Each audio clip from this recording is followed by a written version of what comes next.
Altro balzo in avanti del Veneto nella ricerca e nei test contro il Covid-19. Prendendo spunto da una nuova tecnica coreana, la regione sta utilizzando un tampone rapido che dà il risultato in pochi minuti. Ne viene fuori in 7 minuti la positività o meno. Qualcuno può dire ma magari è una puttanata, no, me lo lasci dire. No, perché il dottor Rigoli ne ha testati ormai 700 in doppio, cioè ha fatto sia il tampone che questo tampone rapido e funziona. Addirittura ha dato solo un caso, un falso positivo. Qui non ci sono più macchine, non c'è più laboratorio, non c'è più niente. Quindi se si riesce a validare, per noi è da validare, vuol dire che è una rivoluzione. Una tecnica che aiuta a circoscrivere in poche ore tutti i focolai sospetti e così il Veneto è primo in Europa. Sulla vicenda TSO invece il trattamento sanitario obbligatorio è invocato da Zaia nel caso di positivi al Covid che rifiutano le cure. Occorre attendere il governo. La regione non ha competenza. Ciò non toglie che il governatore è critico con chi non rispetta l'isolamento fiduciario e la quarantena. Le multe, le pene non le stabilisce la regione, sono multe e pene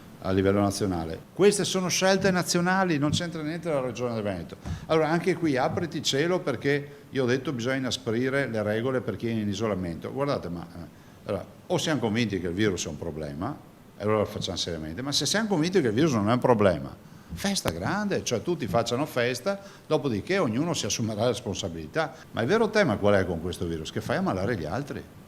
Perché se ci fosse solo una responsabilità soggettiva e non collettiva, è ovvio che il tema sarebbe ben diverso, no? Intanto aspettiamo l'autunno con il forte consiglio che arriva dalla comunità scientifica di farsi il vaccino anti-influenzale per costruire attorno al Covid-19 l'ambiente più difficile possibile per diffondersi.